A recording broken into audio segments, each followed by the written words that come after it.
आकाशवाणी भोपाल से प्रस्तुत है कार्यक्रम राष्ट्र प्रथम देशभक्ति का जज्बा। मैं हूं आपके साथ दीपा सिंह। आज के इस अंक में हम गौर फरमाएंगे कि किस तरह हमारी सेना ने आतंकवाद के खिलाफ अपना शौर्य प्रदर्शन किया। देश भर के 125 से अधिक शीर्ष व्यवसायियों ने यात्रा और पर्यटन सहित तुर्की और अजरबैजान के साथ विभिन्न व्यापार और वाणिज्यिक संबंधों के सभी रूपों का बहिष्कार करने का फैसला किया है। ये निर्णय आज नई दिल्ली में ऑल इंडिया ट्रेडर्स संघ CAIT द्वारा बुलाए गए एक राष्ट्रीय सम्मेलन में लिया गया। ऑल इंडिया ट्रेडर्स संघ ने एक बयान में कहा है कि ये प्रस्ताव तुर्की और अजरबैजान द्वारा हाल ही में पाकिस्तान के उन हमलों को समर्थन देने के खिलाफ आया है जिनमें भारत एक संवेदनशील और महत्वपूर्ण राष्ट्रीय सुरक्षा स्थिति पर खतरे का सामना कर रहा है।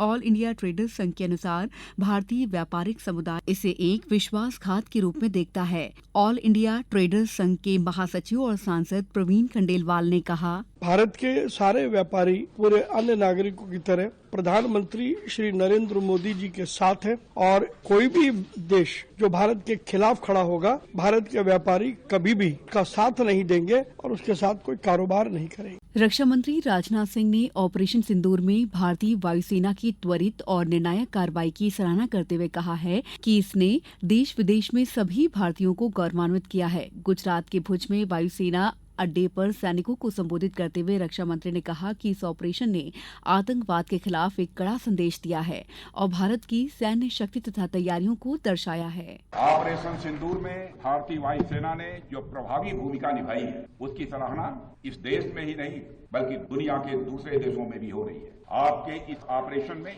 न केवल दुश्मनों को डोमिनेट किया है आपने, बल्कि उन्हें डेसिमेट करने में भी कामयाबी हासिल की है। आतंकवाद के खिलाफ चलाए गए इस अभियान को नेतृत्व हमारी एयरफोर्स ने ही किया और हमारी एयरफोर्स एक ऐसी स्काई फोर्स है जिसने अपने शौर्य, पराक्रम और प्रताप से आसमान की नई और बुलंद ऊंचाइयों को भी छू लिया है। राष्ट्र हमारे लिए प्रथम है और देशभक्ति से बढ़कर कुछ भी नहीं।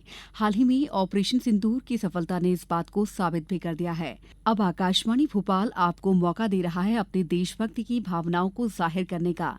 इसी कड़ी में आइए अब सुनते हैं बैतूल जिले के मुल्ताई में रहने वाले दिलीप देशमुख का संदेश। राष्ट्र में होना है सुधार, देश हित में करना है हमें कुछ काम। जब देश पे विपत्ति आती है तो देशभक्त देश की रक्षा के लिए अपने प्राणों तक न्यौछावर कर देते हैं। आन बान और शान से हम भारतवासी हर क्षेत्र में हर मुकाबले को लड़ते हैं और सब मिलकर रहते हैं। इस देश की यही पुकार हर देशवासियों को अब जगना है और सदा देश पे आने वाली विपत्ति का डटकर मुकाबला करना है। जय हिंद, जय भारत। और अब सुनते हैं बालाघाट से लेके तिलोक चंद का संदेश। मेरा नाम तिलोक चंद अजीत है। मैं ग्राम पंधीरी, जिला बालाघाट से बोल रहा हूँ। राष्ट्र की सेवा करना राष्ट्र के प्रत्येक नागरिक का कर्तव्य है। व्यक्ति की आजीविका की प्राप्ति में राष्ट्र सेवा का महत्वपूर्ण स्थान है। राष्ट्र की सुरक्षा में व्यक्ति की सुरक्षा है। राष्ट्र के विकास में व्यक्ति का विकास है। हम भारत राष्ट्र के नागरिक हैं, भारतीय हैं। हम सभी भारतीय भारत माता की संतान हैं। अतः हम भारतीयों का आपस में भाई भाई का रिश्ता है। हमें अपनी भारत माता की सेवा को प्राथमिकता देना चाहिए। आपको बता दें कि प्रादेशिक समाचार एकांश भोपाल द्वारा राष्ट्र प्रथम देशभक्ति का जज्बा नाम से एक कार्यक्रम की शुरुआत की गई है। इस कार्यक्रम में आप अधिकतम 40 सेकंड का एक वीडियो संदेश बनाकर देश के प्रति अपनी भावनाओं का इजहार कर सकते हैं। इस संदेश को रिकॉर्ड कर हमारे व्हाट्सएप नंबर 9406523035 पर अपने नाम और स्थान के साथ भेज दीजिए। हम आपके संदेशों को रोज अपने समाचारों, समसामयिक कार्यक्रमों और सोशल मीडिया प्लेटफॉर्म पर साझा करेंगे। नंबर एक बार पुनः सुन लीजिए, 9406523035। आज के इस अंक में फिलहाल इतना ही। दीजिए इजाजत, नमस्कार।